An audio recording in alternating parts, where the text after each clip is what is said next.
ದೇವರಿಗೆ ಮಾಡಬಹುದಾಗಿರ್ತಕ್ಕಂಥ ನೈವೇದ್ಯ ಹೇಗಿರಬೇಕು, ಅದರ ಶುಚಿತ್ವ ಹೇಗೆ, ಯಾವ ವಿಧಾನದಲ್ಲಿ ದೇವರಿಗೆ ನೈವೇದ್ಯವನ್ನು ಮಾಡಬೇಕು, ಮಾಡುವಂತಹ ನೈವೇದ್ಯವನ್ನ ದೇವರ ಸ್ವೀಕಾರವನ್ನು ಮಾಡ್ತಾರಾ?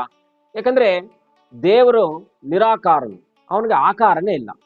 ಹಾಗಿದ್ದಾಗ ನಾವು ಯಾವುದೋ ಒಂದು ವಸ್ತುವನ್ನ ದೇವಸ್ಥಾನದ ಮೆಟ್ಟಲುಗಳ ದಾಟಿದ ನಂತರದಲ್ಲಿ ಅದು ಪ್ರಸಾದವಾಗಿ ಮಾರ್ಪಡುತ್ತೆ.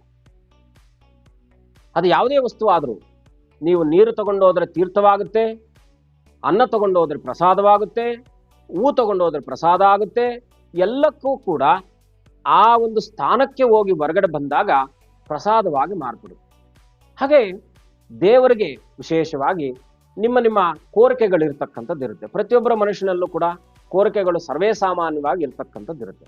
ಅಂತಹ ಕೋರಿಕೆಗಳನ್ನ ನೆರವೇರಿಸುವ ಸಲುವಾಗಿ ಯಾವ ದೇವರಿಗೆ ಯಾವ ನೈವೇದ್ಯವನ್ನು ನೀವು ಮಾಡ್ಕೊಂಡು ಹೋಗಿ, ಅಥವಾ ದೇವರಿಗೆ ಆ ನೈವೇದ್ಯವನ್ನು ಅರ್ಪಣೆ ಮಾಡೋದ್ರಿಂದ ನಿಮ್ಮ ಆ ಒಂದು ಏನು ಅಡೆತಡೆಗಳಾಗ್ತಾ ಇದೆ, ಆ ಕೆಲಸಗಳಲ್ಲಿ ನಿರ್ವಿಘ್ನಗಳು ಬರ್ತಾ ಇದೆ, ಅದೆಲ್ಲವನ್ನು ಕೂಡ ದೇವರ ಅನುಗ್ರಹದಿಂದ ಪ್ರತಿಶತ 100ಕ್ಕೆ 100ರಷ್ಟು ಫಲವನ್ನು ಕಂಡಿರ್ತಕ್ಕಂಥ ಅದೆಷ್ಟೋ ಉದಾಹರಣೆಗಳು ನನ್ನ ಹತ್ರ ಇರ್ತಕ್ಕಂಥದ್ದಿದೆ.